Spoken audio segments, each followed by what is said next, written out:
नमस्कार दोस्तों, कार्बन एवं उसके यौगिक के पार्ट बी स्टार्ट करते हैं। नेक्स्ट हमको पॉइंट पढ़ना था संकलन अभिक्रिया। ठीक है जी, संकलन अभिक्रिया इसको बोलते हैं योगात्मक अभिक्रिया बोला जाता है। ठीक है, तो जब भी असंतृप्त हाइड्रोकार्बन, कौन सा जी, असंतृप्त हाइड्रोकार्बन,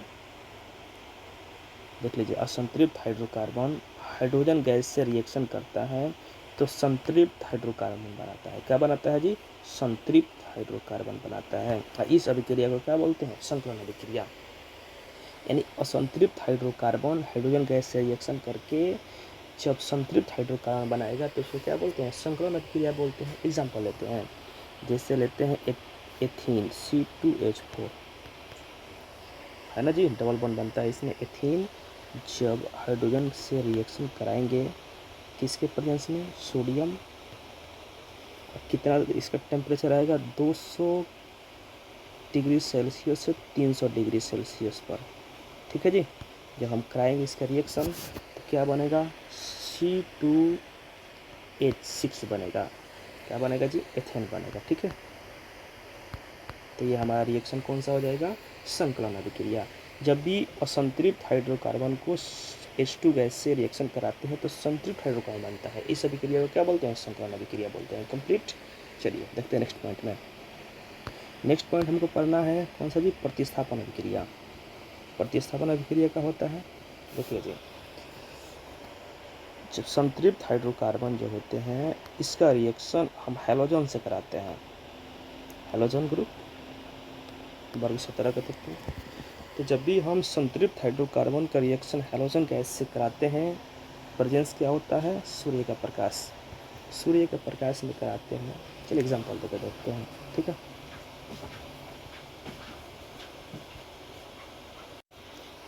एग्जांपल देखिए, जैसे एल्केन ग्रुप लेते हैं, सबसे छोटा संतृप्त में मीथेन।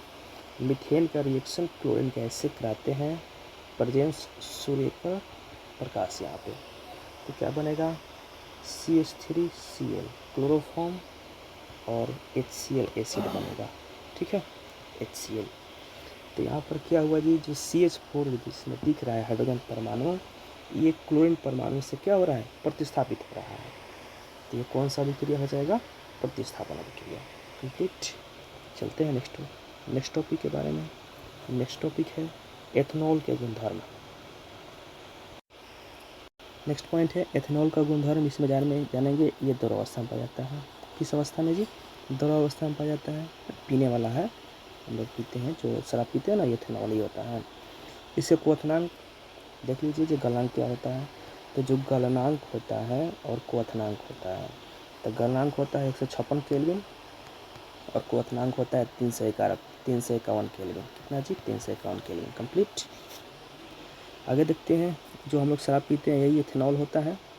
ठीक है, इसका यूज़ कहाँ किया जाता है, तो इसका यूज़ किया जाता है टीचर आयोडीन में, टॉनिक में, कफ सिरप में इसका उपयोग किया जाता है। ठीक है, आगे देखते हैं इसके बारे में।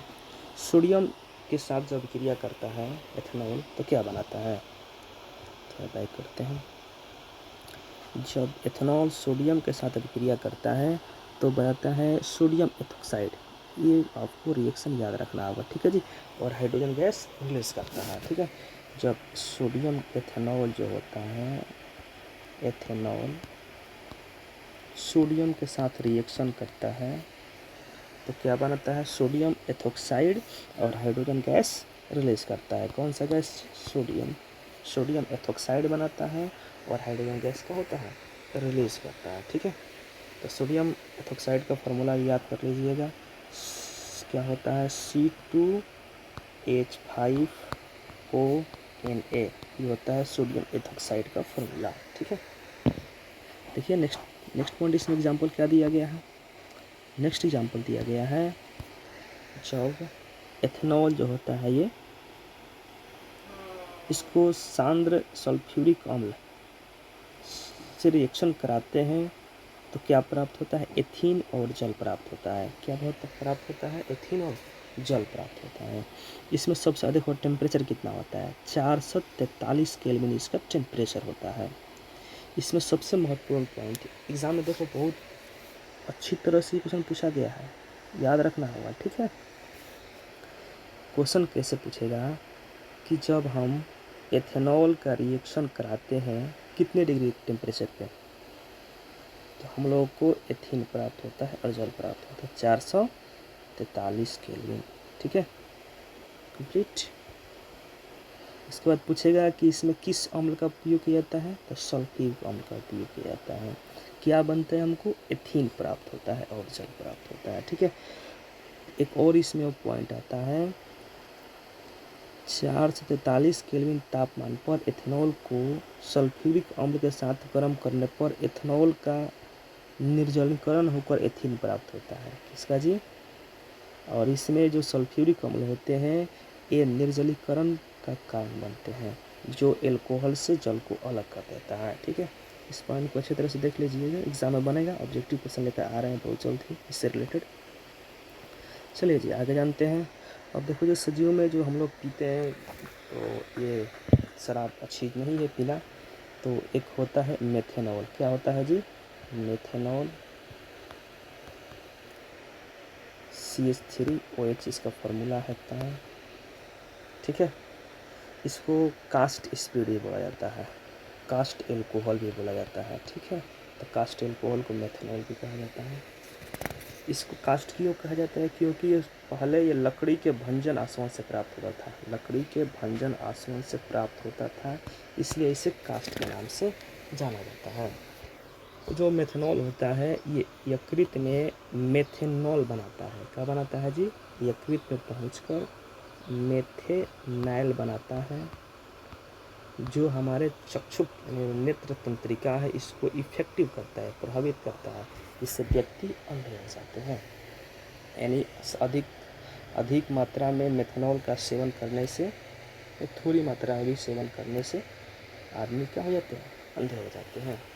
अब जी एल्कोहल का हम पहचान कैसे करेंगे, देखिए जी, जब हम एल्कोहल की पहचान करने के लिए इसमें रंजक मिलाते हैं, एल्कोहल में जब हम रंजक मिलाते हैं, कलर वाला रंजक मिलाते हैं, कलर मिलाते हैं, तो उसका रंग चेंज हो जाता है। रंग कैसा हो जाता है, नीला रंग का हो जाता है। किस कलर का जी, नीला रंग का हो जाता है। और इस एल्कोहल को विकृति एल्कोहल बोला जाता है। क्या बोला जाता है जी, विकृति एल्कोहल। एल्कोहल की पहचान करने के लिए इसमें रंजक मिलाते हैं और ये एल्कोहल नीला रंग का हो जाता है, और इस एल्कोहल को विकृति एल्कोहल कहा जाता है। चलिए एल्कोहल के बारे में पूरा हम जान चुके हैं। अगला पॉइंट हमारा क्या आता है, एथेनोइक अम्ल के बारे में। ठीक है, जानते हैं एथेनोइक अम्ल क्या होता है। एथेनोइक अम्ल का गुणधर्म, तो एथेनोइक अम्ल को एसिटिक अम्ल भी कहा जाता है। क्या बोलते हैं इसको जी, एसिटिक एसिड भी कहा जाता है एथेनोइक अम्ल को। थोड़ा लेते हैं इसका पेन, इसको क्या बोलते हैं, एसिटिक अम्ल बोलते हैं। एसिटिक अम्ल के 3 से 4% विलयन को सिरका कहा जाता है। एसिटिक अम्ल के 3 से 4% विलयन को क्या बोलते हैं, सिरका बोलते हैं। एसिटिक एसिड का उपयोग कहाँ करते हैं हम, तो ये अचार के संरक्षण में करते हैं। किस में करते हैं जी, अचार को सुरक्षित करने के लिए एसिटिक एसिड का प्रयोग किया जाता है। और शुद्ध एथेनोइक अम्ल जो होता है इसका जो गलनांक होता है कितना, 290 केल्विन। शुद्ध एथेनोइक अम्ल का गलनांक 290 केल्विन होता है। इसलिए ठंडी यानी शीत ऋतु में क्या होता है जी, जम जाता है। इसलिए इसका एक और नाम आता है ग्लेशियल एसिटिक अम्ल। ग्लेशियल एसिटिक अम्ल के नाम से भी एथेनोइक अम्ल को जाना जाता है।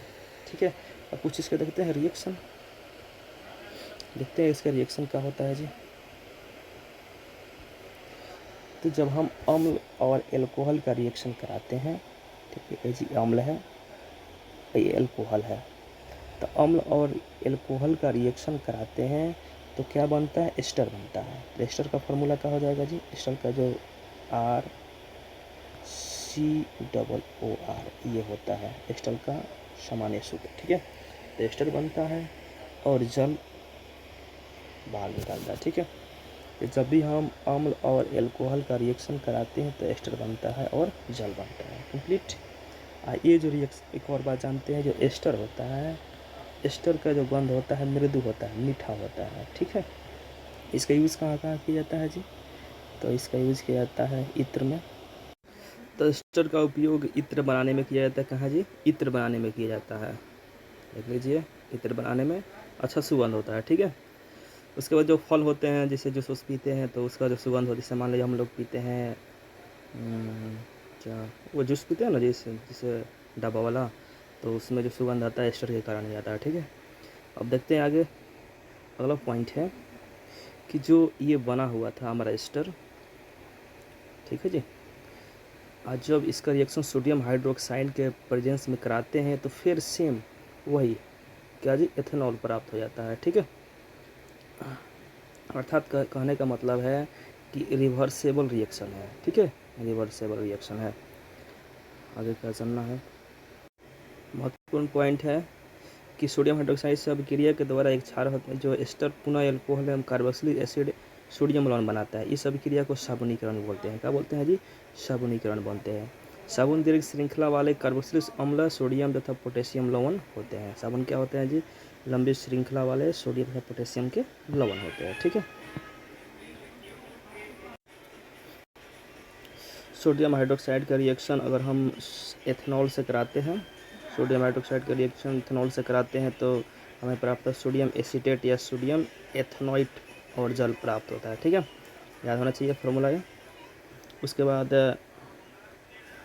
बाद हम यहाँ पर जो रिएक्शन करा रहे हैं क्या जी, कार्बोनेट, धातु के कार्बोनेट और धातु के हाइड्रोजन कार्बोनेट से कराते हैं तो क्या प्राप्त होता है जी?